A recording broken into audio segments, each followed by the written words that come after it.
अस्सलाम वालेकुम दोस्तों, क्या हाल चाल है। उम्मीद करता हूँ कि आप सब ठीक ठाक होंगे। तो आज हम एक क्यू मोबाइल की टैब है V2 2018 और इसका हम किस तरीके से FRP को रिमूव करेंगे इसके बारे में ये सारी वीडियो। तो यहाँ पे आपने सबसे पहले CM2 का जो सा सेटअप है RK2 उसको डाउनलोड कर लेना है। उसको डाउनलोड करने के बाद आपको यहाँ पे दो ड्राइवर्स का इस्तेमाल करना पड़ेगा। तो पहले नंबर पे आपने रॉक चिप के ड्राइवर्स को भी डाउनलोड कर लेना है और इसको भी इंस्टॉल करना है, और उसके अलावा एक और ड्राइवर्स भी है तो उसको भी आपने इंस्टॉल कर लेना है। तो जैसे कि मैं रॉक चिप के जो से ड्राइवर्स हैं उनको इंस्टॉल कर रहा हूँ ताकि ये हमारी कनेक्टिविटी में कोई प्रॉब्लम नहीं करे, और उसके अलावा हम इसका FRP भी करेंगे और फर्मवेयर को रीड भी करेंगे ताकि दोबारा हमारे पास ऐसी कोई टैप आए तो हमें इसको फ्लैश करना पड़े तो हम किस तरीके से इसको फ्लैश कर सकते हैं। ये सारे मेथड मैं आपको इसमें बताऊंगा और सारे तरीके बताऊंगा, और आपको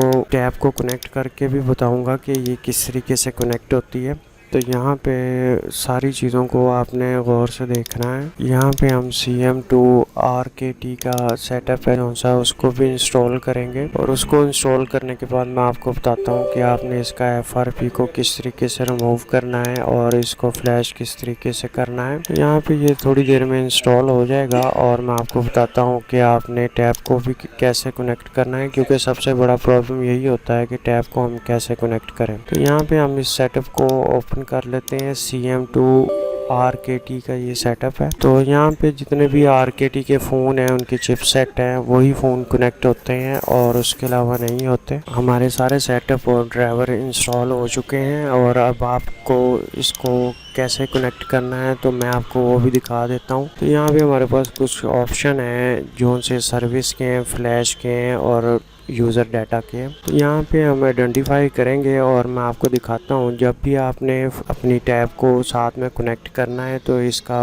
वॉल्यूम अप है और वॉल्यूम अप को प्रेस करके रखेंगे तो टैब को कनेक्ट करेंगे पीसी के साथ, तो आपको कुछ ड्राइवर शो करवाएगा। तो अभी हम इसको इसी तरीके से कनेक्ट करेंगे और कनेक्ट करने के बाद आपको ड्राइवर जो से शो होंगे वो दिखाता हूँ, और उसको इंस्टॉल कैसे करना है ये भी आपको बताता हूँ। तो ये सारी चीज़ें आपके सामने आएंगी। तो ये देखिए, ये यहाँ पे हमारे पास अननोन ड्राइवर आ रहे हैं। तो अननोन ड्राइवर को हमने इसको इंस्टॉल करना है, और यहाँ पे हमारे पास एक ये अननोन ड्राइवर्स आ चुके हैं, और इसमें प्रॉब्लम ये है कि हमने एक चीज़ को भूल गए। तो CM2 RKT के ड्राइवर्स भी हमें डाउनलोड करने पड़ेंगे, और उसको इंस्टॉल करने के बाद आपने क्या करना है ये भी सारी चीज़ें आपको दिखाता हूँ। तो हम यहाँ पे पहले ड्राइवर्स को इंस्टॉल कर लें और उसके बाद आपको बताता हूँ कि आपने यहाँ पे इसके साथ कैसे फ़ोन को कनेक्ट करना है। यहाँ पे हम डबल क्लिक करेंगे तो ये हमारे ड्राइवर्स हैं इंस्टॉल होना शुरू हो जाएंगे, और यहाँ से हमने नेक्स्ट कर देना है। तो नेक्स्ट करने के बाद ये हमारा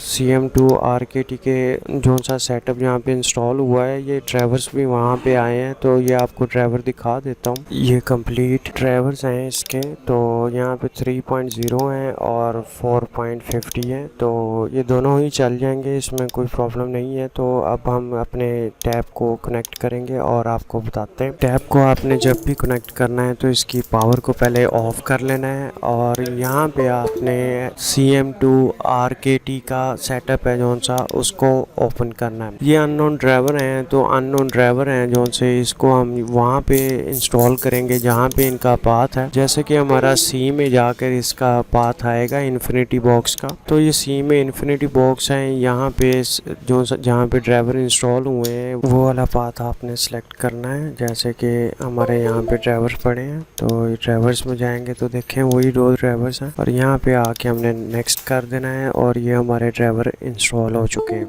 जब हमने टैब को लगाना है तो हमें CM2 RKT का सेटअप को है जो सा उसको ओपन करना पड़ेगा। तो हम CM2 RKT के सेटअप को हमने ओपन किया है, और यहाँ से हमने इसको आइडेंटिफाई किया है, और यहाँ पे आपको मॉडल शो करवाएगा। तो आप देख सकते हैं कि क्यू टैब V2 2018 है। तो ये हमारी कनेक्ट हो चुकी है, और यहाँ पे पैटर्न रीड का ऑप्शन है, रीसेट FRP का है, और आइडेंटिफाई भी कर सकते हैं, और यहाँ से हम रीसेट सेटिंग FRP करेंगे। तो यहाँ पे रीड फ्लैश का भी ऑप्शन है। पहले हम इसका FRP को रीसेट करेंगे और फिर उसके बाद हम इसकी फ्लैश फाइल को रीड करेंगे। तो जैसे कि हमने अपनी टैब को कनेक्ट किया है तो यहाँ पे हमारा जो सा FRP है वो रीसेट हो चुका है। अब हम इसकी फर्मवेयर जो सी फाइल होगी उसको भी हम रीड कर लेंगे और ये बहुत ही आसानी के साथ इसने 8.1.0 को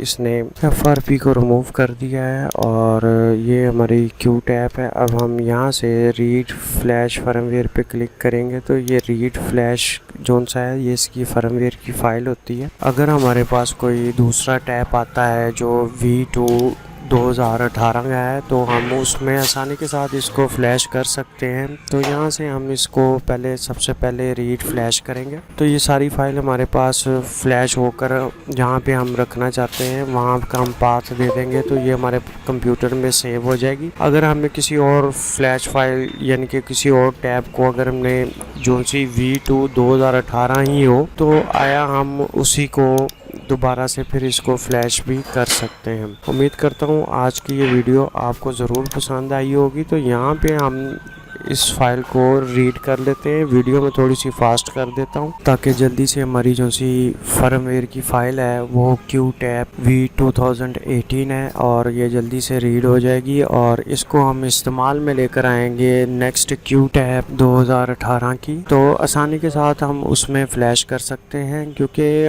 ऑलरेडी हमें जो सी फाइल होती हैं हमें नहीं पता होता कि वो फाइलें ठीक होती हैं या नहीं होती। तो बेहतर यही है कि आपके पास जब भी कोई ऐसी फाइल हो तो आप उसको रीड फ्लैश कर लें तो ताकि वो आपके पास सेव हो और आपको इनका पता भी होता है कि ये फाइल बिल्कुल परफेक्ट है। उम्मीद करता हूँ आज की ये वीडियो आपको ज़रूर पसंद आई होगी और हमने जल्दी से अपनी जो सी क्यू टैब 2018 है उसकी रीड फ्लैश फाइल को रीड कर लिया। तो ये फ्लैश फाइल रीड हो चुकी है और रीड होने के बाद आपने इनमें से कौन सी फाइल को सिलेक्ट करना है ये भी आप देख लें। तो जैसे ही हम अपने क्यू टैब V2 2018 की फाइल में जाएंगे तो यहाँ पे CFG फाइल है। तो आप इसको जब सेलेक्ट करेंगे ये सारी फाइलें लोड हो जाएंगी और ऑटोमेटिकली जो सी आपकी system file, boot file, image file यानी कि टोटल जितनी भी आपकी फर्मवेयर के अंदर फाइलें होती हैं वो सारी की सारी इंस्टॉल ऑटोमेटिकली वो कर देगा। उम्मीद करता हूँ आज की ये वीडियो आपको ज़रूर पसंद आई होगी। अगर पसंद आई है तो वीडियो को लाइक और शेयर ज़रूर करें। चैनल पर नए आए हैं तो चैनल को सब्सक्राइब भी ज़रूर करें।